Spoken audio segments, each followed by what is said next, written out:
Ayan guys, may checkpoint.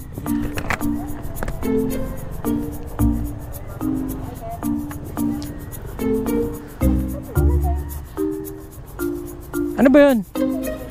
Andyan. Yung ano yung birth certificate? Hindi mo dala? Ha? Sabi ko sa'yo, dali mo eh. Hindi mo dinala? Seryoso?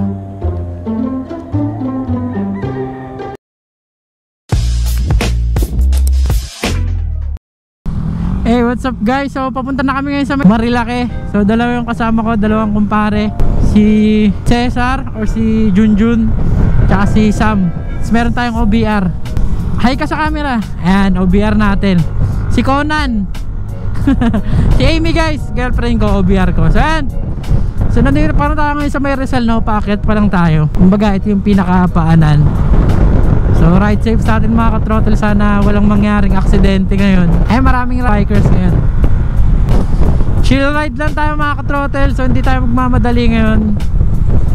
Sinabi ko naman sa last vlog ko na meron tayong ride. Birthday ride, no?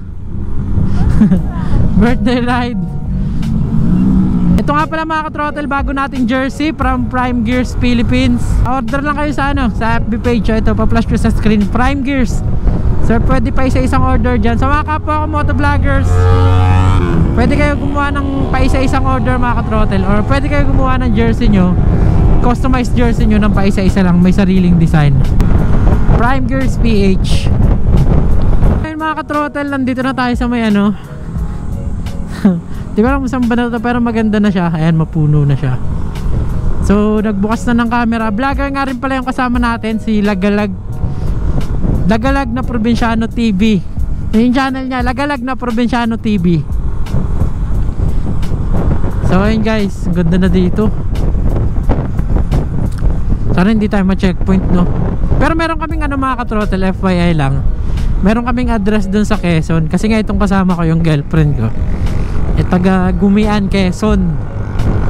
So balak talaga namin umuwi dapat ngayon, kaso gawa nga ng maulan naman nakaraan. So naisip namin na mag-rides na lang. Actually malapit lang naman sila kasi Infanta na yun eh, diba? Pag Infanta medyo ilang kilometers na lang sa Gumian, parang nasa 20 kilometers na lang yata. Yan, ang ganda na dito guys. Nature na nature talaga.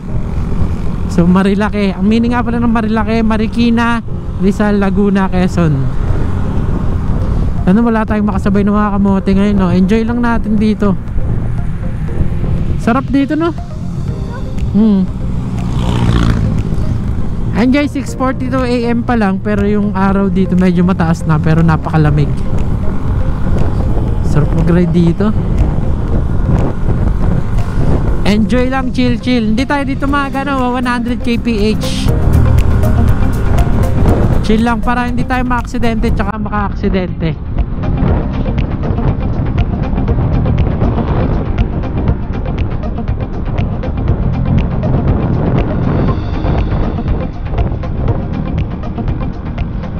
Guys, ang ganda dito. Puro puno talaga. So pag pupunta kayo dito, dapat ina-enjoy nyo lang talaga yung nature. Yung mga kamote riders kasi na-enjoy kasi nila yung mga kurbada dito, kaya sila na-aksidente. Yung daanan yung habol nila. So tayo, habol lang naman natin dito yung nature. Laki ng gulong, oh. Lamig daw, sabi ng angkas natin.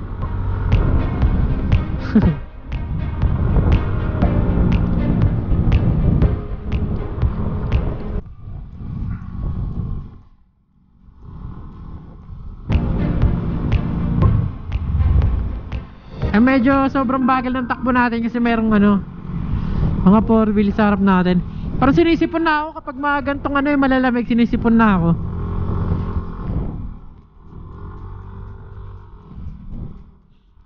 Iba na yung boses ko. Yan, kaya nyo yan. Hirap na sila guys, paakyat na kasi.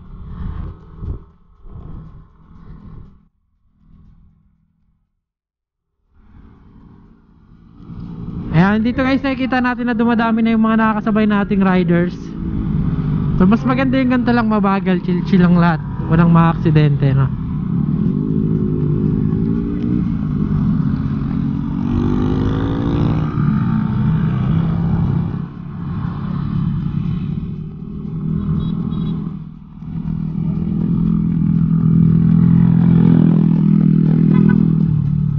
bundok sa harap natin. Paano kaya pag siguro mga 1 week tuloy-tuloy umulan, no? Siguro guguho to. Ay, gumuho na nga, may landslide na pala dito. Nakakatakot pala dito pag tag-ulan, no? Pwedeng gumuho yung mga bundok.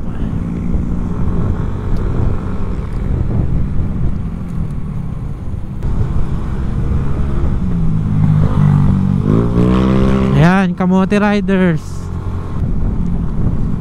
So ganun lang dapat ginagawa dito guys. Na-enjoy nyo lang talaga yung nature, hindi yung racing. Para lahat tayo makapag-enjoy.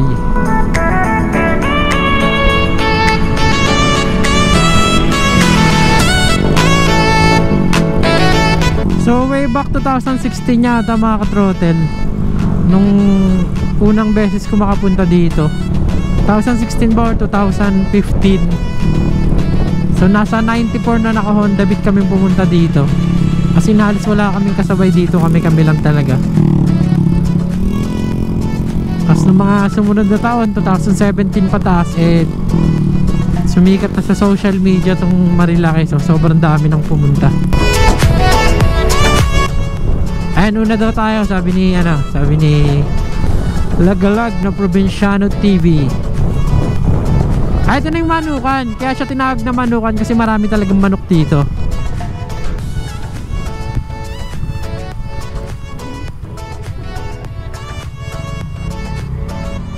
Ayan guys, may checkpoint.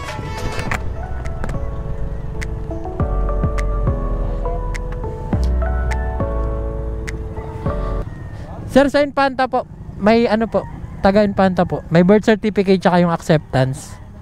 Patingin na lang. Sige, pakita.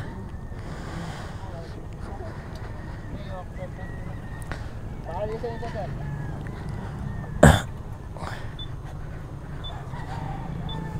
Labas mo, saan ba? Nandito.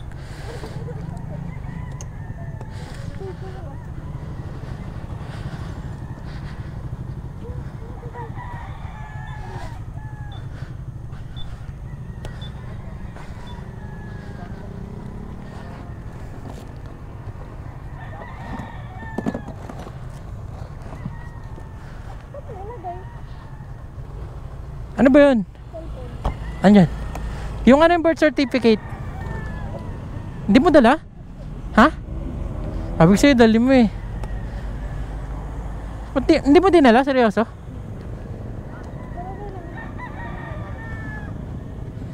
Pakita mo.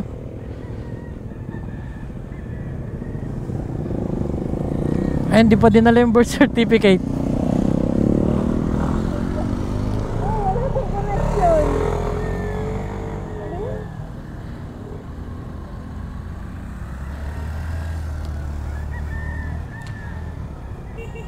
Sabi ko sa'yo, ready mo na eh.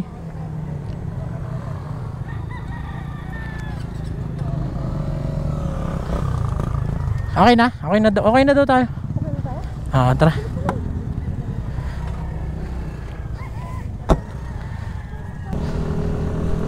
Ligtas na daw tayo guys, ligtas.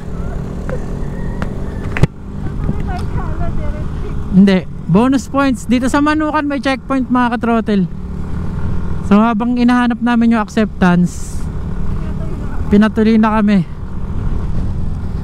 Maraming picture dito na mimitik. Lamig dan pala, hindi ko inubad yung gloves ko.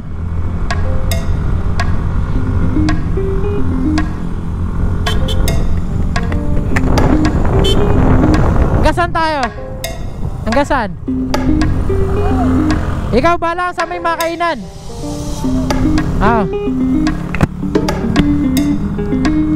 So ayan guys, parang hindi naman mahigpit yung checkpoint dito.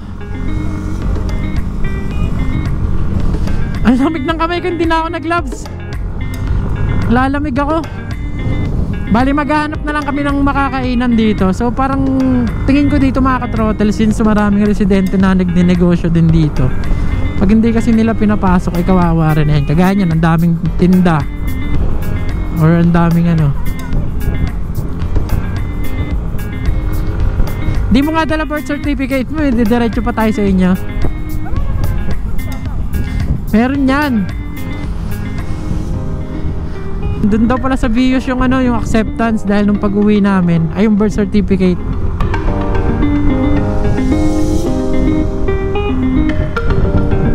Ayan, yung mga gantong daan marami nag-overshoot. Yung mga hindi naman sanay bumangking, yung iba sanay bumangking, syempre nagkakamali rin. And guys, sana dito na tayo kakain. Daming riders.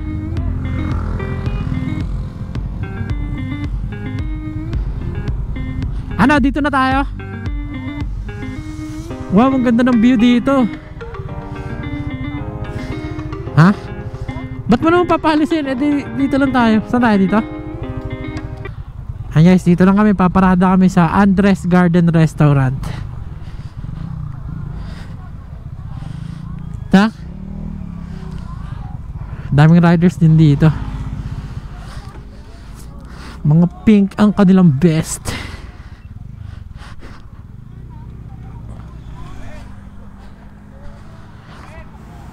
Update ko kayo guys, kain lang muna kami dito.